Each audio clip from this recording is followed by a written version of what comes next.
Okay, so picture this. A civilization as advanced as ancient Egypt spread across an area bigger than any other in the entire Bronze Age. We're talking master-planned cities, the world's first urban sanitation systems, and a massive international trade network. Now, imagine it all just vanished. Let's dive into the great unsolved mystery of the Harappan Civilization. And the whole mystery really boils down to this: their writing. We've found thousands of examples of their script on signs, on little stone seals, on pottery. The problem? We can't read a single word of it.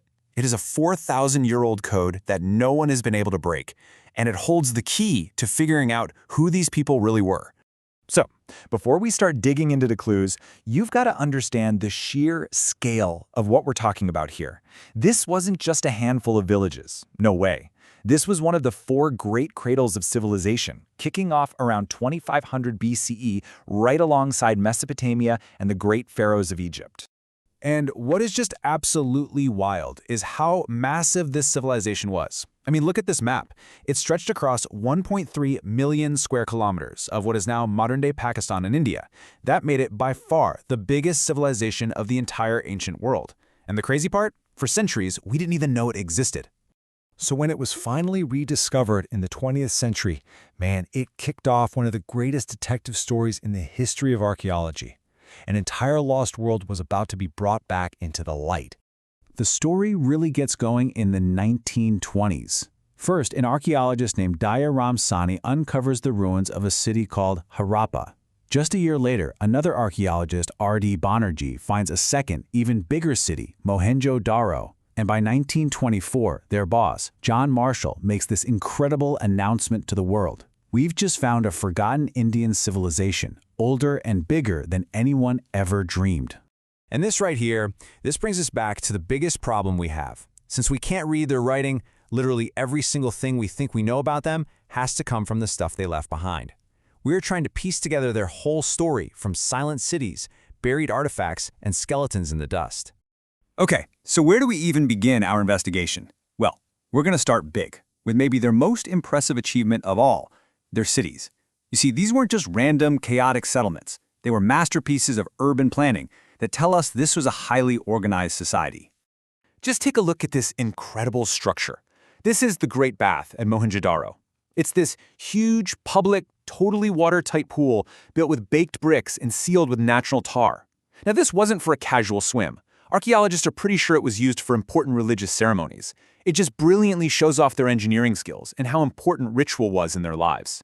And this level of planning was everywhere. Their cities were usually split into two main parts. You had a raised citadel in the west for all the important public buildings like granaries and the Great Bath, and then a lower town to the east for everybody else. The streets? A perfect grid. And get this, they had covered drains running all through the city. We're talking about the world's first urban sanitation system. They even used standardized bricks, the same size and shape across hundreds of kilometers. These guys were, without a doubt, the world's first great urban planners.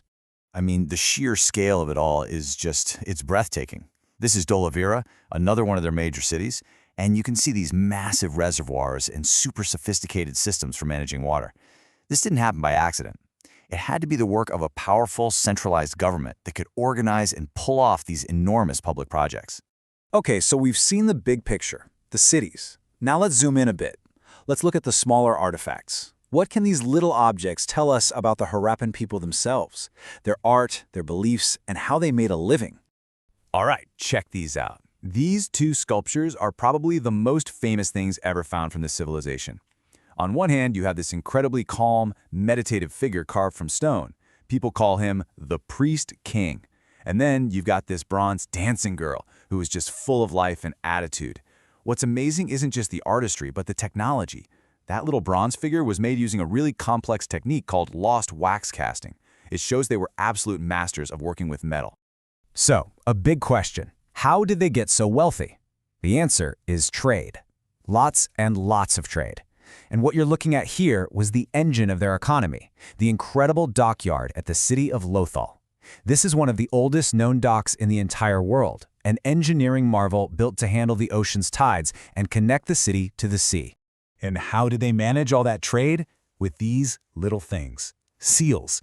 Archaeologists have found thousands of these tiny, beautifully carved stone seals, a lot of them with animals like this famous unicorn. They would press these into wet clay to seal up bundles of goods, almost like a modern company logo or an official signature. And finding these exact same Harappan seals all the way over in Mesopotamia, well, that's the smoking gun, the proof of a huge international trade network. So, when you start putting all these little clues together, a clearer picture starts to emerge. Their little statues suggest they worshipped a mother goddess, probably for fertility. It's clear they loved jewelry, both men and women wore it. They made this beautiful glossy pottery. And to make sure all that trade was fair, they developed a remarkably precise and standardized system of weights and measures. Okay, so they were organized, they were rich, they were technologically advanced. So what went wrong? Around 1800 BCE, this incredible civilization just starts to decline, and eventually its cities were abandoned. And that, right there, is the final and the biggest mystery of all. So one of the very first theories came straight from the crime scene, so to speak. At Mohenjo-daro, archaeologists found these thick layers of silt covering everything. It suggested the city was just hammered by massive, repeated floods from the Indus River that, over time, literally choked the life out of it. But a more recent theory, and one that has a lot of scientific support, points to something even bigger: climate change. The research suggests that the monsoon patterns in the area shifted, and the region got drier and drier and drier.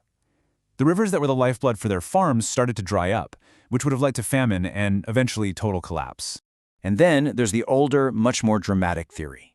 In the last days of Mohenjo-daro, skeletons of men, women, and children were found just lying in the streets. They were never even buried. Some of the first archaeologists to see this took it as evidence of a violent invasion that brought the whole civilization to a sudden, bloody end. So which one is it? A flood? A drought? An invasion? Well, the truth is, the case is still wide open. Most historians today think there probably wasn't just one single cause. It was likely a devastating combination of things. Maybe climate change weakened them, then floods destroyed some cities, and maybe internal conflicts or migrations delivered the final blow. Which brings us right back to where we started. All the physical clues, the cities, the artifacts, they've given us a fascinating but really incomplete picture. The real story, their history, their myths, what they even called themselves, is still locked away in these little symbols. So the biggest question isn't just what happened to them, it's what will they finally tell us about our own history when we can at last read their words.